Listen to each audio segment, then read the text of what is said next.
and we're here today to discuss a sweeping, unprecedented, and historically successful operation that my administration has carried out in recent weeks to arrest, prosecute, and permanently remove members of foreign drug cartels from American soil. And the people gathered around this table are the ones that are doing it, and in this room. Some of them sitting a little behind. In fact, some of them, I'm surprised, are not actually at the table. You people should be very insulted by that. But you've done a great job back there. On my first day in office earlier this year, I signed an executive order to officially designate the drug cartels and savage transnational gangs as foreign terrorist organizations. It was my honor to do so. And on that same day, I also signed an order directing the creation of the Homeland Security Task Force to bring together all federal, state, and local partners to achieve the national policy goal of eliminating the cartel presence in America once and for all. And the results are, and it's early, and the results are spectacular.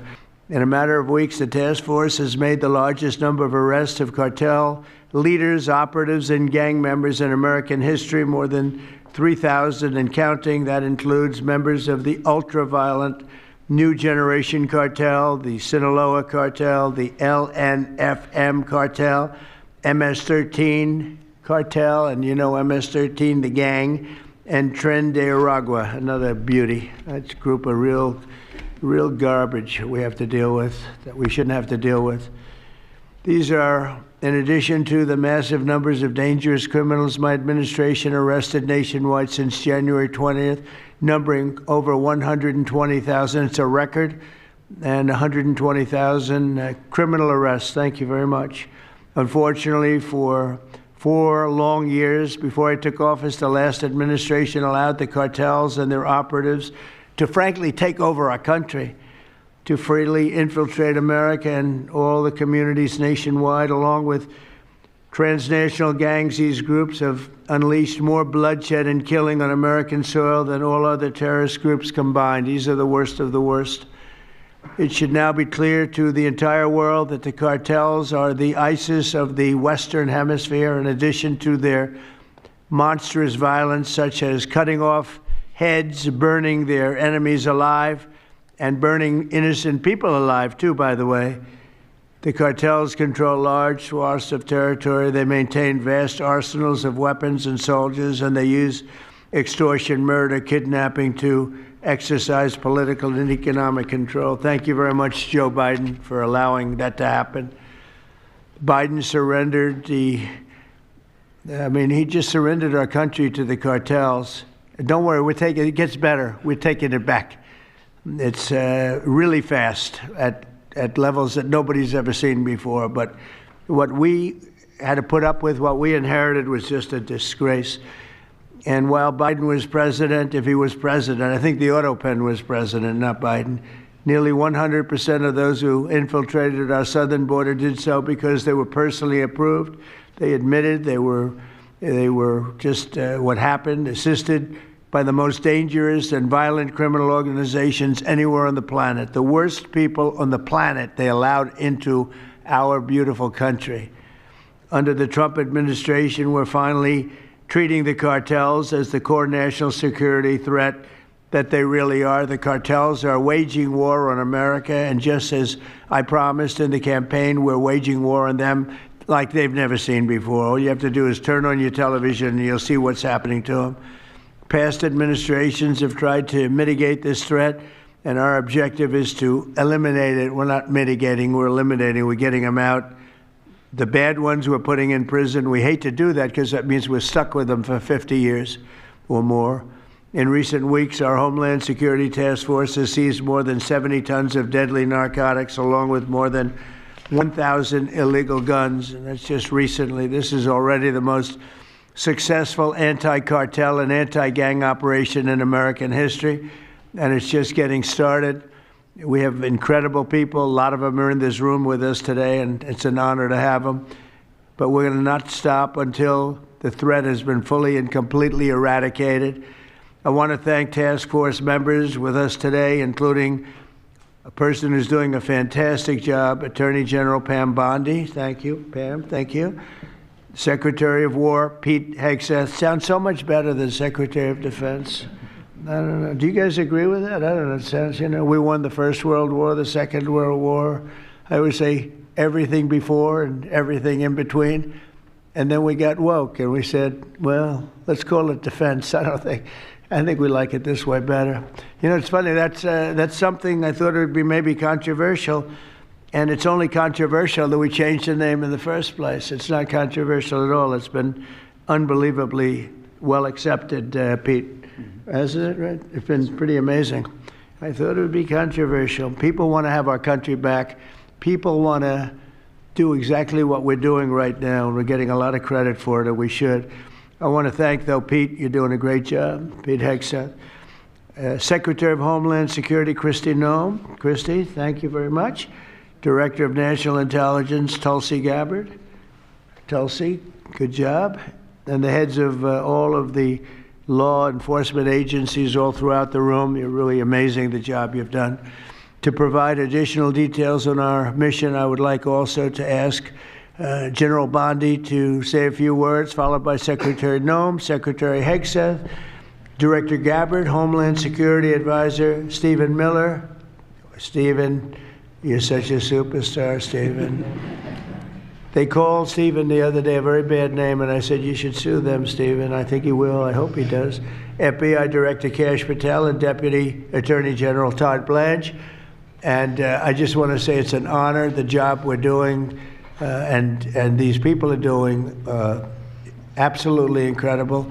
I'll just add a couple of things. In Memphis, as you know, where the numbers are down in half already, and it's only been about 2 weeks. You're doing a fantastic job there. Thank you.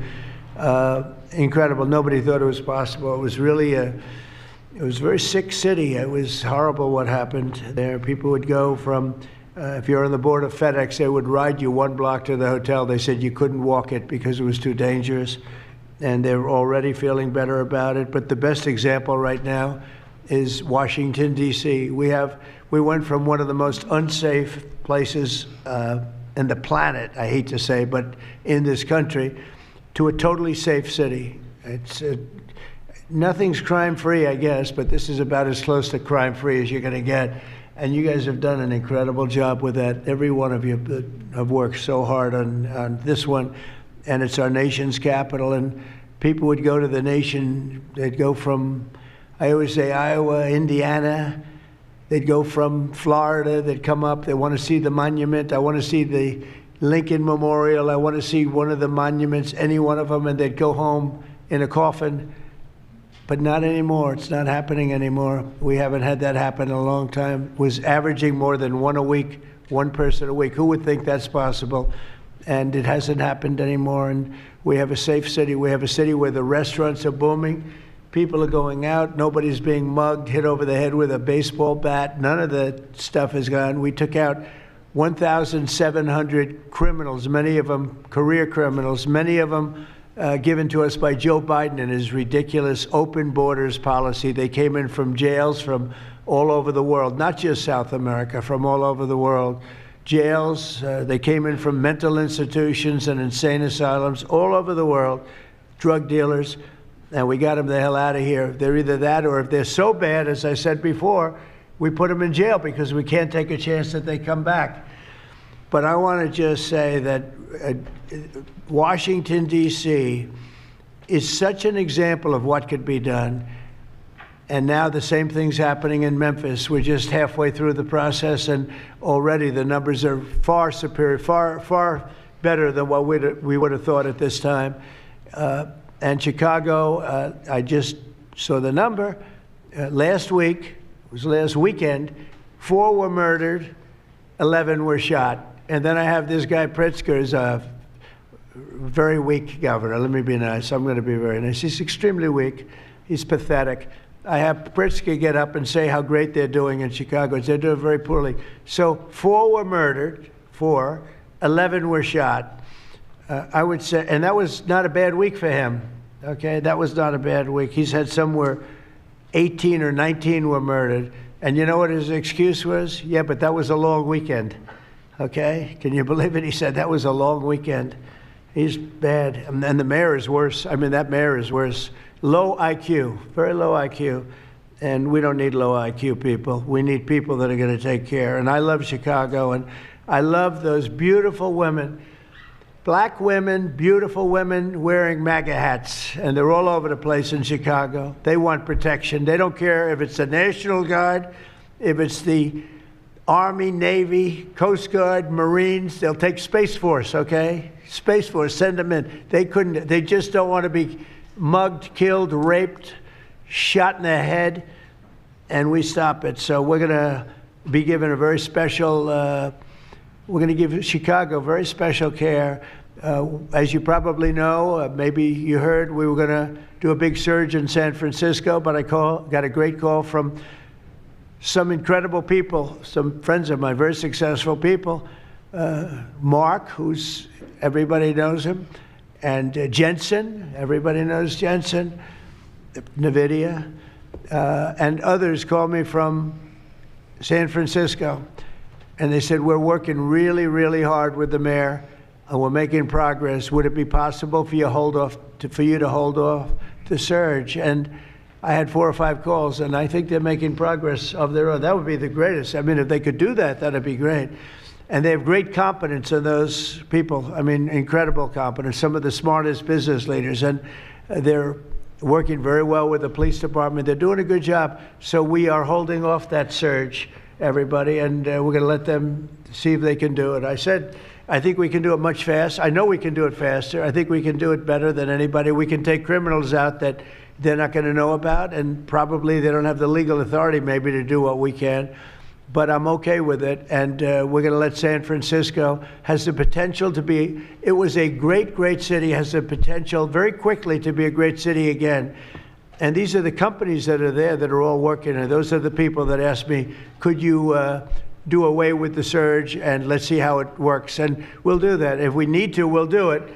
But it's possible that we won't need to, and we will be focusing on other places like Chicago, and we'll have Chicago taken care of very quickly. But just remember, 11 people shot, 4 people murdered, okay? And that was this weekend, and that was Chicago. And then you'll see Pritzker get up and talk about, well, we have it under control. They don't have it under control. Just the opposite, it's getting worse. So we'll take care of, as soon as we give the go-ahead, which is all I have to do is give the go-ahead. We won the big court case the other day on the National Guard. That was a good case. Same thing with Portland, speaking of that, because that's where we won it. But, I mean, I looked the other night, Saturday night, Portland is like burning to the ground, and these people are saying, it's just friendly stuff. The whole place is burning to the ground. So we'll take care of that one. That's like an insurrection more than it is anything else. That's crazy. Portland's crazy. And then you listen to these radical left people talking about it's really okay. You're seeing things. You're really seeing things. So we're going to take care of Chicago. We're going to take care of Portland. We're going to take care of Memphis. We're proud of DC. There's nothing to take care of anymore, but we're not going to let it ever go bad. It's never going to happen again, our nation's capital.